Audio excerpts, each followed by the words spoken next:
Hi, good evening. My name is Sheila Armstead, and I'm here this evening talking to you about being bipolar. I was diagnosed partially at age 9 and fully confirmed at age 28 after I had my second daughter. Now, a lot of people get confused about being bipolar and addiction. So I'll touch a little bit on that and how spirituality helped me in my life. I started off in private schools where I learned about the Bible. I eventually went to public schools where I got to know more about what other people lived like. Raised in an upper middle class family, I took advanced classes in high school, just to give you a little gist of some of my education. A lot of people do not realize that I am bipolar. It's a blessing and sometimes it's not, because sometimes people who are bipolar have a tendency to maybe act a certain way or not act a certain way, depending on whether or not they're on medication or the extent of their illness. I have a younger sister. My younger sister is 6 years under me. She suffers from lupus. She does take medications for depression. Me, however, my bipolar depression / schizoaffective disorder is a more broader variety of mental illness. This is my pet. This is one of my 4 dogs that I have, and my dogs help me stay calm. Today she's not having a good day, of course, so you may hear her quite often through the taping that we're doing today. I'd like to say on the normal, I'm a happy person. For the most part, when I'm working on a project or I have something that I enjoy doing, I'm very happy. Maybe you could say pleasant. I have a few friends that have seen me in my ups and downs, have seen me in my crashed out moments where I'm not on medication, I'm taking medication that had a bad effect on my personality. There are so many different symptoms that you can have with this type of disorder. I have mood swings. I can be happy, energetic one moment, and the next moment you may see me sitting somewhere isolated, just crying for no reason. I may not know why I'm sad. I may not know what's bothering me. It may take a while for it to even sort of come out as far as the suggestion of whatever the thought is that I'm having at that time. But I'm what you consider, or most people consider from Department of Mental Health, a considerably functioning person. I pay my bills, I have housing, I'm able to take care of pets, obviously a few more than most people would. I have 3 other dogs. I've had up to 5 cats all at one time. Right now I'm down to 2 kittens. Well, 1 kitten and 1 large cat. Some of the other ones I have lost in the process of raising them. I actually literally went to the animal shelter and learned how to give better care to my pets. I already knew how to train them.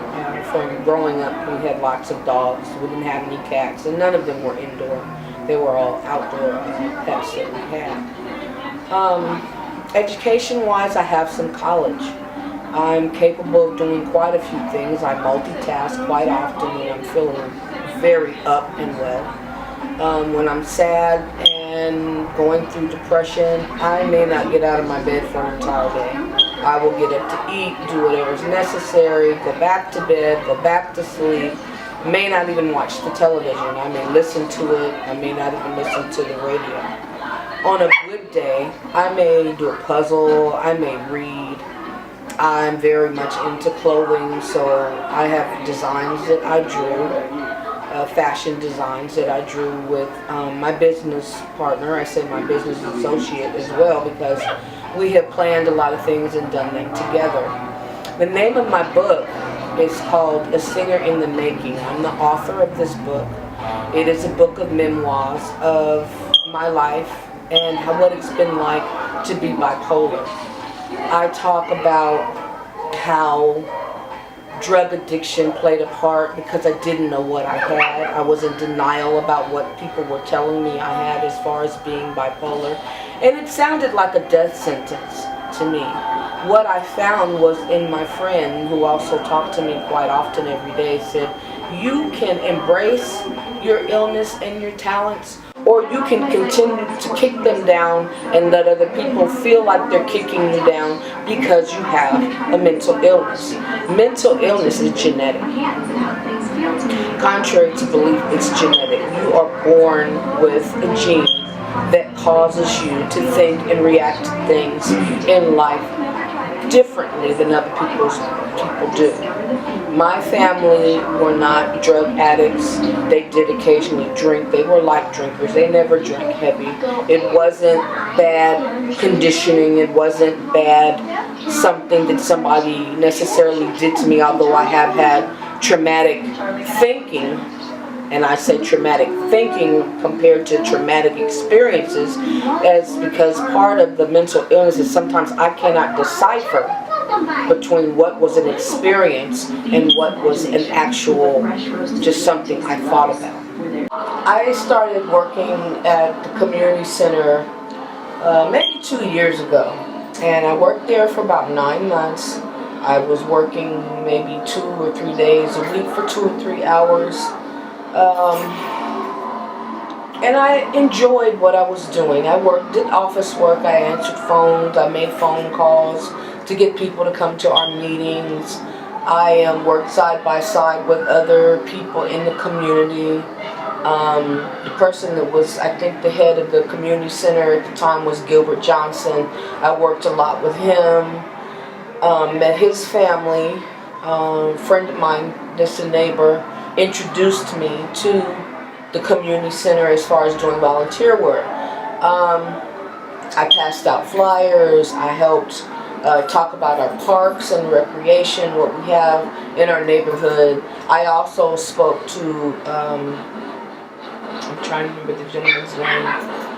I spoke with 2 or 3 of the mayors in some of the debates that we had where we went to petition for changes with mental health.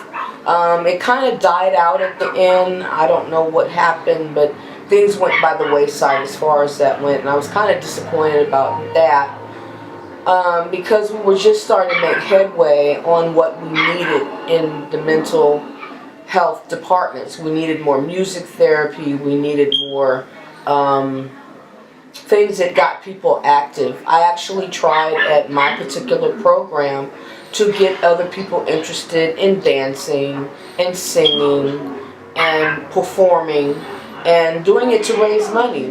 This is a difference in the thought processes. I describe to some people in my book that having an episode is like, in comparison to me, and I had a seizure from taking the medication. I won't go into that just yet, but having a seizure is something that's uncontrollable. It's like something in your brain tells your brain something else, and you can't control what's happening to you.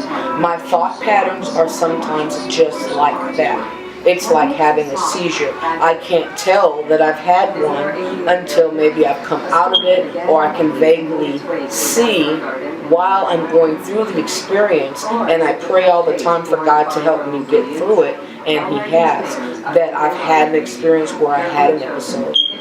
My dream is to actually open a foundation that allows other people who have big dreams, like go to school, work on their craft. A lot of people who are bipolar are talented. You see a lot of people who are bipolar who work in television, and you may not even know that they are until after the fact that they have demised.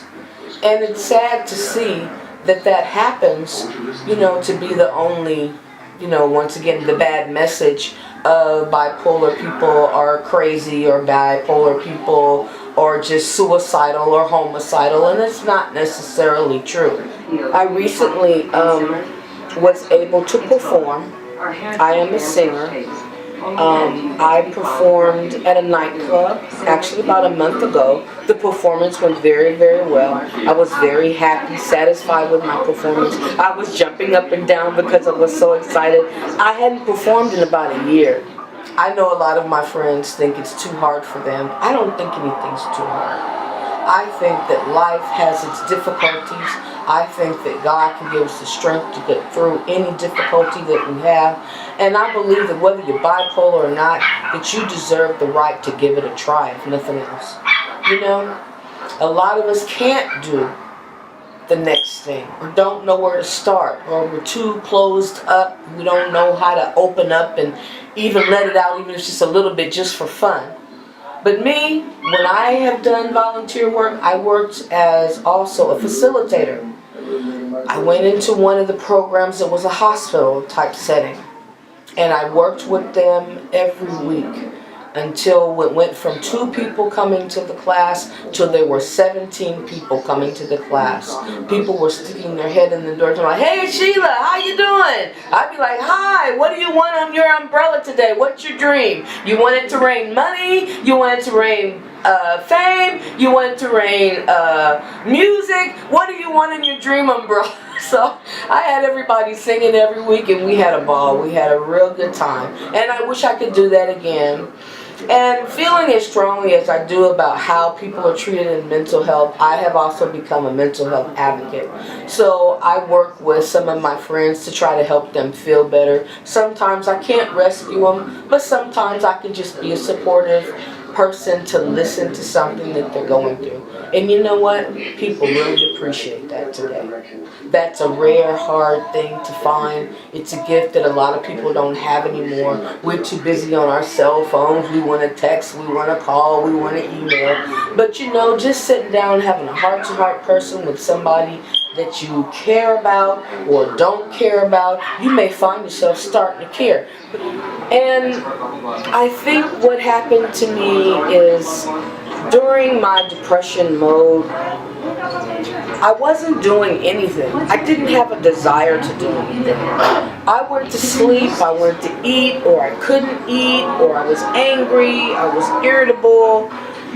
And occasionally got into a few rifts with some people because my brain's telling me something else other than what's really going on in reality. This is the part that scares people. A lot of people are afraid to deal with people who are bipolar because of the episodes that we have. But the thing is that they don't tell you, people who are taking medication, it calms it way down, but it doesn't take it away. I can tell you that from my experience of trying over 50 different kinds of medications to calm it down, to make it go away, to make it not be there.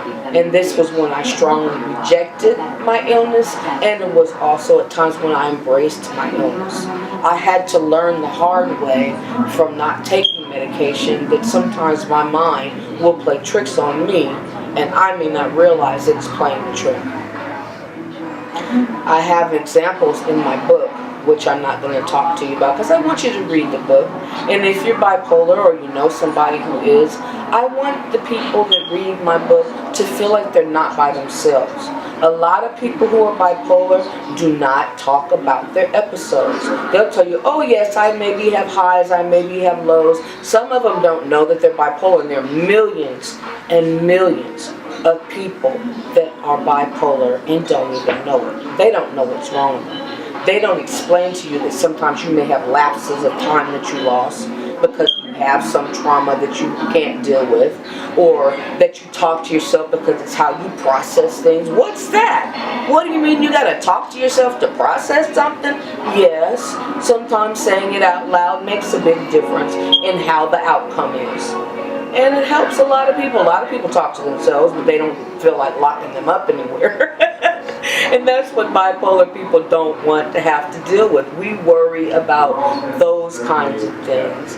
We worry about if we're feeling so low, we're getting scared because maybe the medication didn't work right and we don't feel right today. Or maybe something happened or didn't happen and we suddenly are down in the dumps And the next thing we're having a thought, well, now we need to call the hospital because what's the matter with me now? We don't know. We don't always know what's wrong. They're still trying to study and find out what makes us tick. Okay, let me give you an example of what bipolar has been for me. I also have a clip of it in my book, along with some other clips about what it was like for me to be bipolar. Now, I'm bipolar, I'm schizoaffective. Schizoaffective means sometimes you hear voices or sometimes you have what they call delusions. One of the happier delusions that I have had, because I've had some bad ones, I've had some good ones, I've had some nightmares. I actually imagined, now this was off of my medication and I had been off for a while. I imagined that the president, Mr. Obama, and his wife Michelle were coming to see me. Now I happen to glance out my window, I look out my front door, I see limousines. I'm not thinking it's prom time, I'm not thinking anything like that. But I see these limousines and I'm cleaning up my house, I'm checking the stove, I'm putting designs on the floor, trying to make a dance floor. We're gonna party, we're gonna have a good old party, I'm gonna make something good for us to eat. And I literally cleaned up my entire house and waited for them to come. It took me about a week before I finally realized, wait a minute, Sheila, you need your medication. They're not coming to see you. But that was just the shock of the reality of the situation. I knew somewhere in the back of my mind that they weren't coming, but I also knew that, well, okay, maybe next time. The thing is, it boils down to is we're all human beings. And why should anybody have to feel alone in life? If you believe in prayer and you believe there's a God, there is a way. I strongly believe that. I've gone through years and years of rehearsing, going to auditions, things that made me nervous and like I was scared out of my wits. I went and I stood up and I opened my mouth and I sang. And I wasn't afraid. It's like I went through a transformation. For me, music was my therapy. Singing was my therapy. Writing music was my therapy. Journaling, also my therapy. The thing is, a lot of people assume that because you're bipolar, oh, you're not capable of doing this. You're not capable of doing that. I can't say at random what those things might be because each individual has a different capacity for what they're able to do. I know friends that don't know how to write out their bills. I know friends that can't take care of their own money. I know friends who can't have a place to live of their own. This is serious. And they have children, and maybe they were once addicted, or maybe they're presently addicted, and they're wandering around trying to figure out who they are, why they are, and who even cares about them at all. Because society, when we look at the news, tells us, oh, so-and-so was shot because they went in their pocket to get their ID, or so-and-so went in their pocket to get their phone, and they're bipolar. Maybe they had their medicine in their pocket. You don't know what they're reaching for. And next thing you know, they're dead. They're gone. They don't get to live anymore because nobody knew how to react to them. Is that fair? I don't think so, but that's my opinion. But anyway, what I'm trying to say is before you judge a book by its cover, maybe you want to open it up and read it a little bit first. My book is not about how to become a singer. It just talks about how I have learned to cope with being bipolar. All it does is I want it for people to not feel so alone with the illness. But what I would love to do is to see me and you maybe see each other one day and say, hey, Sheila, I heard you sing. Or hey, Sheila, your book really helped me. Everybody likes to know they can count, right? That's right. So what I'm saying to you is that if you are bipolar or you know somebody who is bipolar and you want to really help them, get them the book. Or take them somewhere to a park and just let them have a good day with you doing something. Buy them a little inexpensive lunch and sit with them and talk for a little while. It could be at the park, it could be at the museum, it could be anywhere. I take my friend out all the time. She never has nothing to do, but I don't mind sharing that time with her because I know what it's like to feel like you're alone. You don't have to be alone anymore. Thank you. Have a great evening.